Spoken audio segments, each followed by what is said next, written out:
E aí, galera, tudo bem? Como é que vocês estão? Bom, como prometido de novo, vim aqui para a gente fazer então a resolução do segundo dia de prova do vestibular da Unesp, tá legal? Então, aquela prova destinada aí aos alunos da parte de exatas, da prova de humanas, tá legal? Prova muito bem bonitinha também, muito bem elaborada. Os temas foram temas semelhantes com aqueles que caíram na prova de ontem, tá? Então eu achei que foi uma prova em termos de dificuldade muito semelhante à prova anterior. Tivemos questõezinhas interdisciplinares aqui também, né? Uma lá com um verso na parte de português, uma questãozinha com matemática, tá legal? Então o que vocês vão ver agora aí vai ser a resolução, tudo bem? Eu mudei um pouco o esqueminha para fazer, porque como eles liberam a prova muito tarde, até eu editar as questões, colocar aqui do ladinho, achei mais fácil fazer no Meet, tudo bem? Então é isso, tá? Espero que vocês tenham indo bem. Me contem depois aí como que vocês foram, tá legal? Galerinha, questãozinha então de número 61. Leia alguns versos da canção Passaredo, de Chico Buarque e Francis Rim. Bom, eu não vou ler o verso em si, mas nesse verso ele cita uma série de aves diferentes, né? Então ele fala lá, ó, nesse trecho da canção, os autores citam 23 nomes populares pelos quais as aves são conhecidas. Então, pinta-circo, pinta-roxo, merlot, o irapuru e por aí vai, né? Contudo, no que se refere à classificação taxonômica e considerando apenas as informações do trecho, essa parte é importante, então considera apenas as informações do trecho da canção, as aves citadas pertencem a. Galera, nós não conseguimos inferir nada de classificação taxonômica além de dizer que elas são aves. E dizer que elas são aves, isso se refere ao fato da gente estar falando da classe aves. Então a alternativa correta é a letra I. Não dá para saber gênero, não dá para saber espécie, não dá para saber família, não dá para saber nada disso, porque é um nome popular. A gente sabe que é ave, né? Então a gente sabe que está dentro dessa classe. Então a alternativa correta é a letra I. As demais estão erradas porque trazem categorias taxonômicas muito específicas.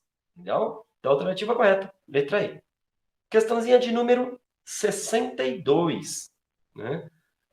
Fala o seguinte, é uma questão, de certa forma, né, pode estar relacionada com história. Ela fala assim, cientistas identificam um possível paciente zero da peste bubônica morto há 5.000 anos. Um homem que morreu há mais de 5 anos foi enterrado com 3 outras pessoas em um cemitério neolítico na área em que hoje é a Letônia, às margens do rio Salak.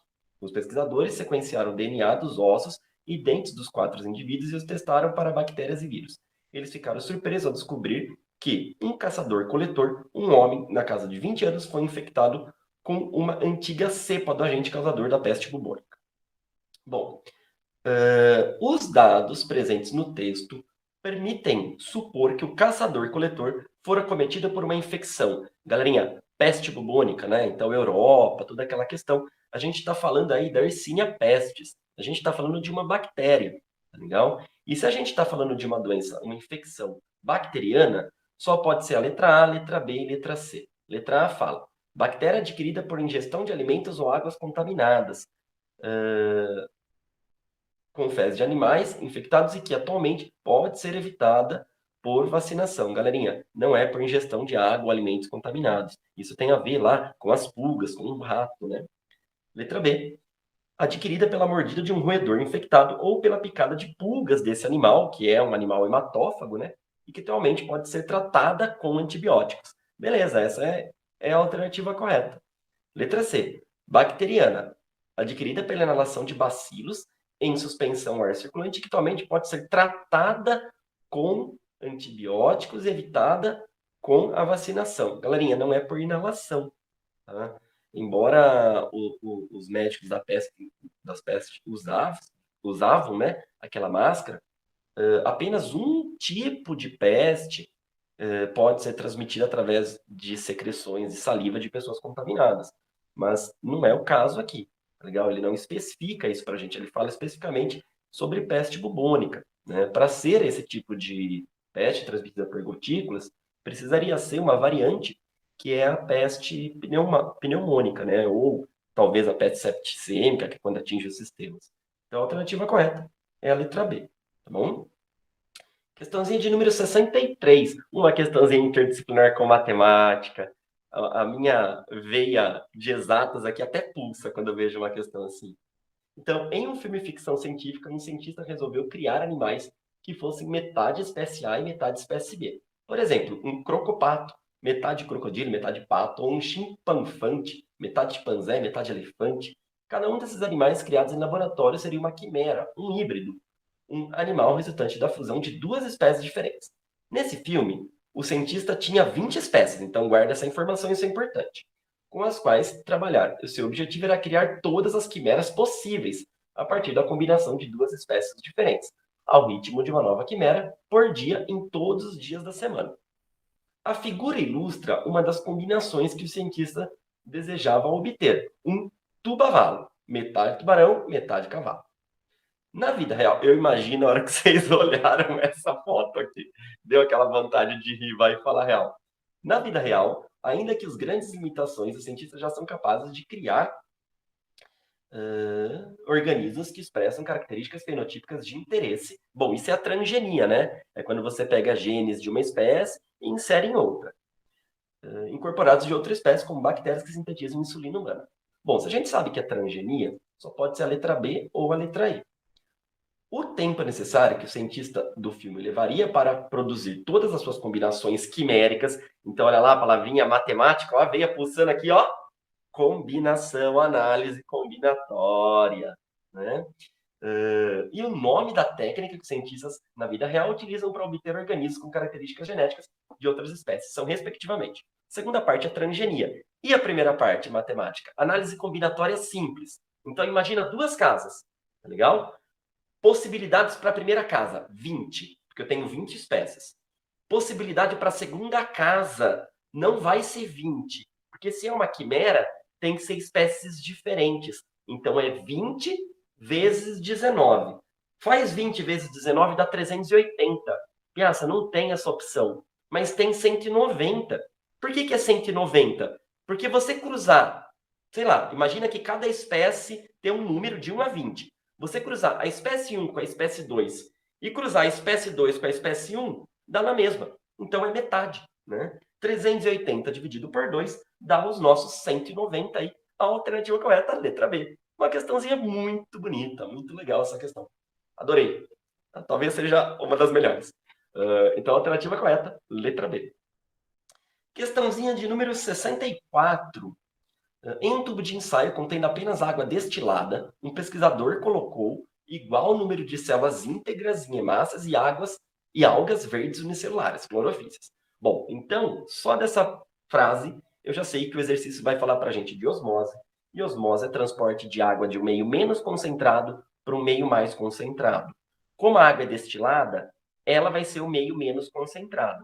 Então, eu vou ter duas situações. Uma situação de uma célula animal, que vai ganhar água por osmose e vai sofrer lise, e uma célula vegetal que tem parede celular, que também vai ganhar água por osmose, só que não vai se romper, né? Porque a alga tem parede celular, ela vai ficar túrgida. Após 1 hora, o tubo foi centrifugado e o material peptado foi recolhido com uma pipeta, gotejado sobre uma lâmina de vidro e observado ao microscópio óptico, no qual seria possível identificar a presença de células íntegras. Em seguida, a solução acima do precipitado foi recolhida e submetida à análise bioquímica para possível identificação de moléculas de hemoglobina ou moléculas de clorofila. Nesse experimento, ao microscópio, o pesquisador... Bom, célula íntegra. Aonde que ele vai encontrar célula íntegra? Ele vai encontrar célula íntegra nas algas, porque tem parede celular, não sofreu lise. Aonde que ele vai encontrar... Onde ele vai encontrar hemoglobina, né? Ele vai encontrar hemoglobina aí, galera, na solução aquosa, né? Na solução aquosa que ele preparou ali, ele só vai encontrar hemoglobina, ele não vai encontrar clorofila, porque a clorofila está dentro da célula da alga, e a célula da alga não se rompeu. Então, o que ele vai analisar? Na hora que ele olhar no microscópio, o que ele vai ver? Ele vai ver a célula da alga íntegra e ele vai ver apenas hemoglobina. Ele não vai ver clorofila, porque a clorofila deveria estar dentro da... está, né, na verdade, dentro da célula da alga, e a célula da alga não foi rompida. Legal? Então, se a gente analisar as alternativas aí, A única alternativa que se enquadra a isso é a letra C, ó. Observou apenas células íntegras de algas, né, por causa da parede celular. E na solução aquosa identificou apenas moléculas de hemoglobina, porque foi a célula que, na ausência de parede celular e no meio, que é um meio menos concentrado ou hipotônico, ganhou água, chegou uma hora que ela sofreu lise. Tá? Então, a alternativa correta, letra C. Exercício 65. A figura 1, 2 e 3 apresentam, respectivamente, representantes de 3 espécies, ecos, do gênero Ecos, né? O cavalos, o asinos e a zebra, que é o cavalo, o asno e a zebra, em nome popular, tá bom? Então, considere um casal de cada uma dessas espécies e o conjunto cromossomo de cada um desses animais. Cada animal tem um conjunto cromossômico específico, um conjunto diploide de cromossomos específicos, né? Então, o cavalo tem o conjunto cromossomal dele, o asno tem o conjunto cromossomal dele, a zebra tem o número de conjunto cromossomal dele. Eu vou ser sincero, não sei qual é, tá bom? Mas tem um número para cada um deles. Tanto que é por isso que eles são espécies diferentes. Legal? Então, sobre esses conjuntos cromossômicos, afirma-se que, letra A, a fêmea de cada espécie tem número diploide de cromossomos diferente do número diploide do macho. Não, pensa na nossa espécie, macho e fêmea têm o mesmo número de cromossomos. Letra B, macho e fêmea de uma mesma espécie compartilham entre si cromossomos sexuais de mesmo tamanho e morfologia, os quais podem diferir de cromossomos sexuais das demais espécies. Gente, cromossomo X e cromossomo Y são cromossomos diferentes. Tá? Letra B está fora. Letra C. Os machos compartilham entre si cromossomos autossômicos de mesmo tamanho e morfologia, os quais diferem dos cromossomos autossômicos das fêmeas. Não, porque tem que formar parzinhos de homólogos, né? E cromossomos homólogos são aqueles que vão ter o mesmo tamanho, mesma posição de centrómeros, mesma sequência de genes. Tá errado. Letra D. Macho e fêmea de uma mesma espécie compartilham entre si um mesmo número diploide de cromossomos, o qual pode diferir do número diploide de cromossomos das demais espécies. Beleza? A alternativa correta é essa. Letra E. Macho e fêmea de uma mesma espécie não diferem entre si no número, tamanho e morfologia de cromossomos. Mas essas diferenças existem entre animais de espécies diferentes. Vamos ler de novo. Machos e fêmeas de uma mesma espécie não diferem entre si no número, no tamanho e na morfologia do cromossomo. Morfologia, sim, cromossomo X e Y. Legal? Então, a alternativa E está errada também. Olha lá, se você lesse rapidinho essa, você marcaria a letra E, hein? Exercício 66. Fala o seguinte, ó, uma questãozinha de botânica, coraçãozinho até bate mais forte.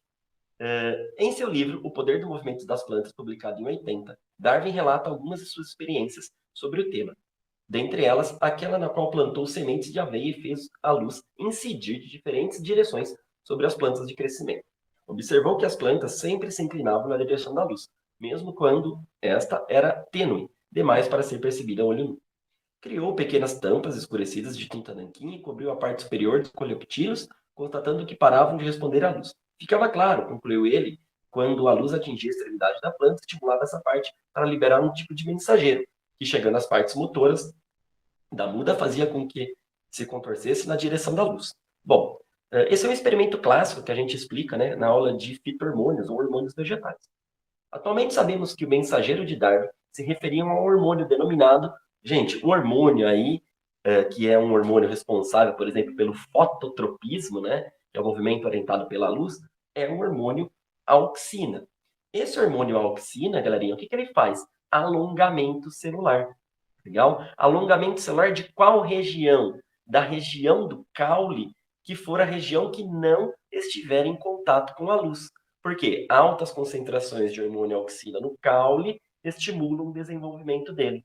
A alternativa correta é a letra A. Letra B está falando que inibe multiplicação celular, não é isso que ele faz. Letra C está falando que promove multiplicação de células dispostas na face iluminada. Não. A auxina, ela é fotofóbica. Então, imagina a minha mão. Imagina que essa minha mão direita vai ser iluminada. A auxina que está desse lado, vem para esse lado aqui, ó. E é aqui que ela estimula o desenvolvimento do caule. Tá bom? Hormônio de giberelina é hormônio de crescimento. Tá? Não é um hormônio que responde à intensidade luminosa. Então, a alternativa correta desse exercício, letra A. Questãozinha de número 67, talvez a questãozinha mais difícil da prova de biologia. Né? Analise o esquema que representa um mecanismo para o controle e manutenção da temperatura ambiente em um determinado cômodo de uma residência. Então, ele está colocando lá para a gente, né, uma resposta de um sistema de aquecimento, que o aquecimento liga, o aquecimento desliga, né, em relação à variação da temperatura. Tá? O organismo humano possui mecanismos fisiológicos análogos ao experimento representado no esquema, os quais mantêm a homeostase e o equilíbrio interno. Dois exemplos de mecanismo fisiológico que atuam de modo análogo ao representado no esquema são, né? Então vamos lá, ó. O que a gente tem? A gente tem aqui, ó, temperatura no equilíbrio, tá legal? Aí a gente tem uma setinha saindo aqui na parte direita. Estímulo. Termostato detecta temperatura mais alta que a do equilíbrio. Resposta, aquecimento desligado, né? Temperatura ambiente diminui. Legal? Aí, do lado esquerdo, estímulo. Termostato detecta temperaturas mais baixas que a do equilíbrio. Resposta, aquecimento ligado. Temperatura ambiente aumenta. Né? Então, ele está mostrando para a gente aqui duas situações diferentes, né? Onde a gente vai ter o termostato. Tá? E as duas situações elas vão agir na temperatura no equilíbrio aqui do ambiente. Tá? Então, a gente tem que marcar uma alternativa que tenha funções que ajam em conjunto, por exemplo, né, para manter o equilíbrio homeostático do organismo. A alternativa que traz isso para a gente é a alternativa E, que fala da produção de hormônios da tireoide, que vai ser responsável aí pelo controle do metabolismo, né? Então, são hormônios que vão atuar no metabolismo de um organismo, né? E controle da quantidade de glicose no sangue. Tá? Por que controle da quantidade de glicose? Porque um dos hormônios da tireoide é o hormônio que vai estar influenciado com o consumo, né, dessas moléculas de glicose, que é o que acontece aí também junto ao controle da glicose no sangue. Então, nós temos as duas funções agindo ali, né, para que ocorra um controle, um equilíbrio homeostático dentro do organismo. Tá legal? Então, a alternativa correta, letra E. E para finalizar, questãozinha de número 68. Eu vou mudar o esquema aqui de apresentação, coloquei ela no PowerPoint para eu poder rabiscar para vocês. Tá bom? Bom, então, ó, questãozinha 68, ela fala assim, ó. Peraí, deixa eu pegar a canetinha aqui. Tá aí. O heredograma a seguir representa duas famílias A e B. A família A, os indivíduos apresentados por símbolos escuros, apresentam daltonismo, uma característica genética de herança recessiva ligada ao sexo. Bom, então, os indivíduos escuros são portadores do daltonismo. Então, vamos colocar aqui, ó. É uma herança ligada ao sexo, né? Então, X para mulher, é recessiva a herança, né? Ele está falando aqui, ó, herança recessiva ligada ao sexo. Então, Xazinho, Xazinho. O homem é Xazão Y, tá legal? Os filhos aqui, ó, são Xazinho e Y. E essa mulher aqui, ela é Xazinho.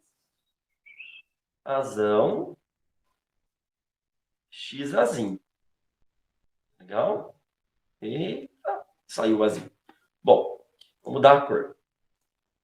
Na família B, os símbolos escuros representam indivíduos portadores de acondroplasia, ou nanismo, uma característica genética de herança autossômica dominante. Né? Então, ó, os indivíduos que são normais, eles são azinho. Tá legal? São azinho. Tá difícil aqui, gente. Preciso de uma lozinha. Se alguém quiser me dar presente uma lozinha, eu vou ficar feliz. Se tiver uma aí que não esteja parada também, quiser vender, chama no probleminha aí, a gente negocia o valor. Agora aqui, ó, é azinho, tá legal? E esses dois também são azinho. Galera, pegadinha desse exercício, é uma pegadinha aqui Não existe indivíduos com acondroplasia que é azão-azão. Isso é gene letal, tá? O indivíduo morre em homozigose dominante. Vocês não têm ideia o quanto eu demorei para lembrar desse detalhe aqui. Estava tentando fazer as contas e não batia. Eu falei, caramba, o que está acontecendo aqui? Enfim, é isso, tá? Então, azão-azão não existe um indivíduo assim, porque a gente está falando de um gene letal. Supondo que a mulher 2, 3 da família A venha a ter um bebê com o homem 2, 1 da família B. A probabilidade... Então, deixa eu mudar a cor. Vou pegar o pretinho básico. A probabilidade da criança ser uma menina... Então, ó, probabilidade de ser uma menina que não tenha daltonismo. Então, ela tem que ser X azão, X alguma coisa aqui, né? Pode ser azão, azãozinho. E que não tenha, e nem tenha acondroplasia. Então, ela não vai ter acondroplasia também, tá? Então, ela vai ser aqui, ó, azinho, azinho. Tá?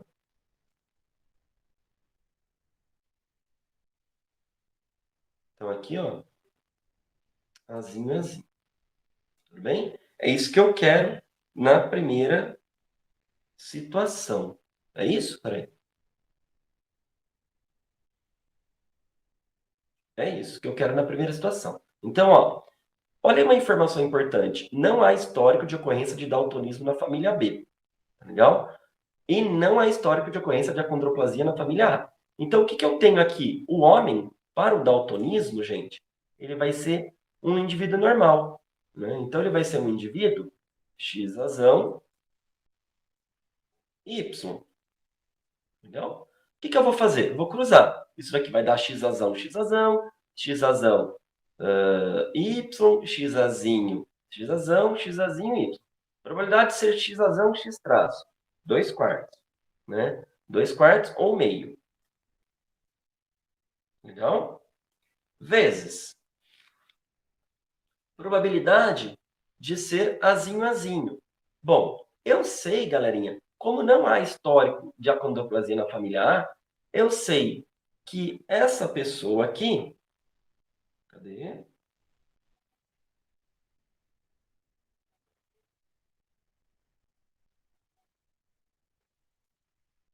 Canetinha de cor azul. Eu sei que essa pessoa aqui, ó, ela é azão, azinho. Legal? Como que eu sei que ela é azão, azinho? Eu sei que ela é azão, azinho, porque não tem... Desculpa, ela é azinho, azinho, gente, perdão. Como que eu sei que ela é azinho, azinho? Eu sei que ela é azinho, azinho, porque não tem histórico de acondroplasia na família. Tudo bem? Então, como é que vai ficar? Vai ficar azão, azinho com azinho, azinho. Azão, azinho com azinho, azinho, isso vai dar 2/4 de azinho, azinho, que é a mesma coisa que meio. Né? Então, essa menina, a chance dela ser assim é de 1/4, né? Que é igual a 25%. Tudo bem? Essa é a probabilidade da menina. E o menino? Vamos fazer. O menino,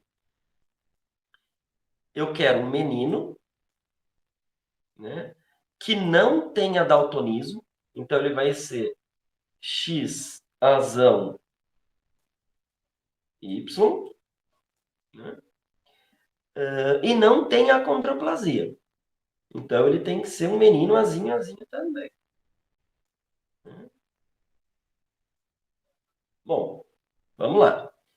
Probabilidade de ser X razão Y. Probabilidade dele ser X razão Y, galerinha, é 1/4. Tá? Porque se você fizer esse cruzamento, só vai ter uma chance em 4 dele ser X razão Y. Vezes, probabilidade dele ser azinho, azinho, a gente já fez, né? Dá 2/4 ou meio. Tá?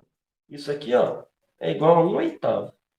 1/8 em termos de porcentagem é 12,5%. Bom, então, se a gente voltar lá na alternativa, galera, tem que dar 25% e 12,5%. Se tudo deu certo, né, Então, olha lá, letra B, ó, 25% e 12,5%. Alternativa correta, letra B. Bom, galerinha, então era isso, tá? Essa foi a prova aí da primeira fase do vestibular da Unesp, tá? Se tiverem dúvidas, me escrevam, me mandem mensagem, a gente conversa, tudo bem? Não esquece de compartilhar para que outras pessoas também possam assistir este vídeo, tá legal? Então, aquele beijo, aquele abraço e até mais. Tchau!